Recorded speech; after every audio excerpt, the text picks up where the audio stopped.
Assalamualaikum warahmatullahi wabarakatuh. Halo semuanya, perkenalkan nama saya Sulisti Andreli dengan NIM 612013300027. Di sini saya akan membuat video di mana akan mempresentasikan materi dari etika dan tanggung jawab sosial bisnis. Judul materinya yaitu mengelola keragaman dalam organisasi. Langsung saja ke materinya. Baik, di sini saya akan menjelaskan tentang mengelola keragaman dalam organisasi.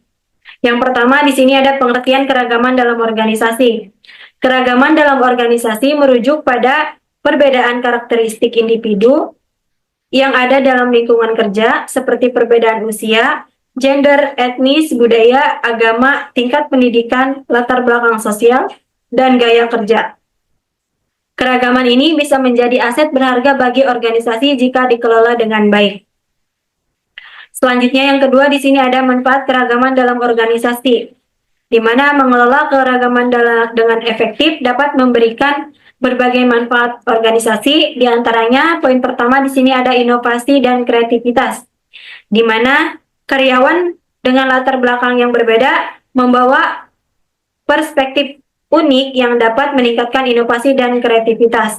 Poin kedua di sini ada meningkatkan kinerja, di mana keanekaragaman, keterampilan, dan pengalaman memungkinkan tim bekerja lebih efektif dalam memecahkan masalah dan membuat keputusan. Poin ketiga, di sini ada daya saing yang lebih kuat, di mana organisasi yang mampu mengelola keragaman dapat lebih mudah beradaptasi dengan pasar global dan memahami kebutuhan pelanggan yang beragam.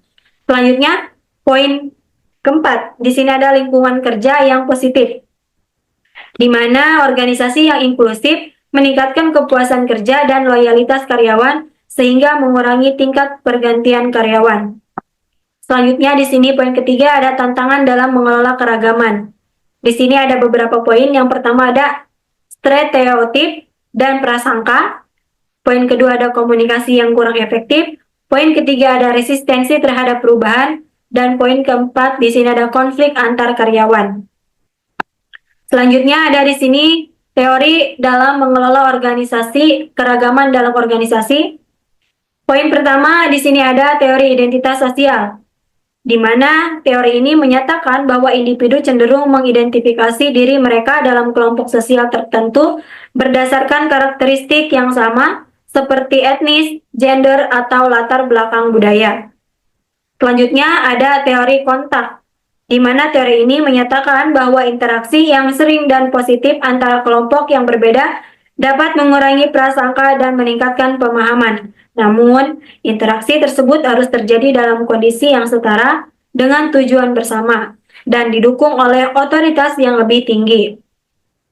Selanjutnya, poin ketiga di sini ada teori keragaman dalam tim, di mana teori ini mengkaji bagaimana keragaman dalam tingkat dapat mengaruhi kinerja dan dinamika kelompok. Keragaman ini juga dapat memberikan manfaat seperti meningkatkan kreativitas dan inovasi, tetapi juga dapat menimbulkan tantangan seperti perbedaan dalam komunikasi dan konflik antar anggota tim.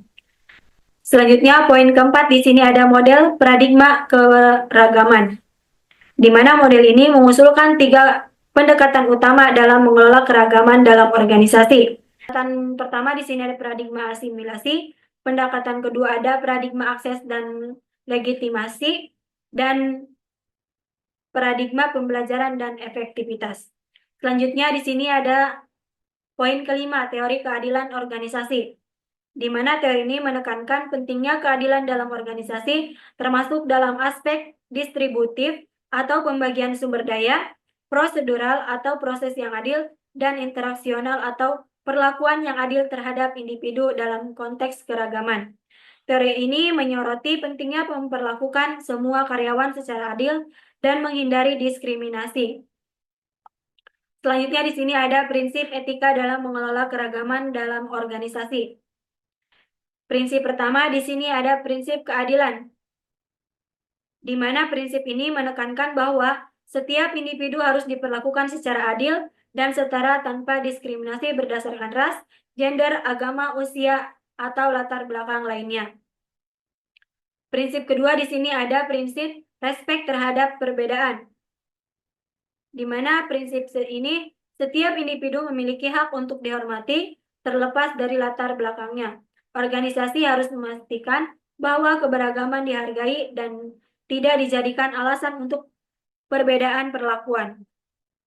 Prinsip yang ketiga di sini ada prinsip inklusivitas, di mana prinsip ini organisasi harus memastikan bahwa semua individu merasa diterima dan memiliki kesempatan untuk berkontribusi tanpa adanya eksklusi sosial. Selanjutnya di sini ada prinsip keempat, di mana prinsip keempat ini ada prinsip tidak merugikan. Prinsip tidak merugikan, organisasi harus memastikan bahwa kebijakan dan praktiknya tidak merugikan atau menimbulkan dampak negatif bagi karyawan. Selanjutnya di sini ada prinsip akuntabilitas dan transparansi, di mana prinsip akuntabilitas dan transparansi ini organisasi harus bertanggung jawab atas kebijakan dan keputusan yang diambil terkait dengan pengelolaan keragaman. Selanjutnya, prinsip terakhir di sini ada prinsip kepemimpinan etis, di mana para pemimpin dalam organisasi harus menjadi contoh dalam menerapkan nilai-nilai etika dan keberagaman. Selanjutnya di sini ada contoh kasus nyata dalam mengelola keragaman dalam organisasi. Kasus di sini ada kasus Starbucks, pelatihan anti bias untuk seluruh karyawan. Dilatar belakangi pada tahun 2018, dua pria Afrika Amerika ditangkap sebuah gerai di Philadelphia hanya karena menunggu teman mereka tanpa memesan minuman. Kejadian ini memicu tuduhan rasisme dan diskriminasi yang kemudian menjadi viral dan merusak citra perusahaan. Tindakan yang diambilnya itu, Starbucks segera meminta maaf secara publik dan menutup lebih dari 8.000 gerainya di US selama sehari untuk mengadakan pelatihan anti bias bagi sekitar 175.000 karyawan. Selanjutnya, perusahaan meningkatkan kebijakan atau open door policy yang memastikan semua pelanggan dapat berada di gerai tanpa harus membeli sesuatu. Nah, pelajaran yang dipetik dari contoh kasus ini yaitu kesadaran akan bias tidak sadar sangat penting dalam mengelola keragaman. Pelatihan anti diskriminasi harus menjadi bagian dari budaya organisasi, bukan hanya reaksi terhadap krisis. Baik, selanjutnya di sini ada kesimpulan akhir. Kesimpulan dari materi yang telah saya baca.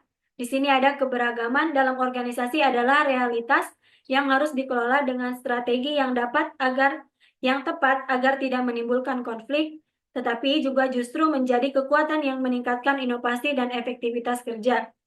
Kesuksesan dalam mengelola keberagaman bergantung pada komitmen organisasi dalam menciptakan budaya inklusif, menerapkan kebijakan yang adil, serta memastikan bahwa setiap individu memiliki kesempatan yang sama untuk berkembang. Dengan memahami teori, prinsip etika, strategi, dan studi kasus yang telah dibahas, organisasi dapat membangun lingkungan kerja yang lebih harmonis, produktif, dan kompetitif di era globalisasi. Baik, itulah penjelasan dari saya. Mungkin hanya itu saja yang dapat saya sampaikan. Kurang dan lebihnya mohon maaf. Wassalamualaikum warahmatullahi wabarakatuh. Terima kasih sudah menonton dan sampai jumpa.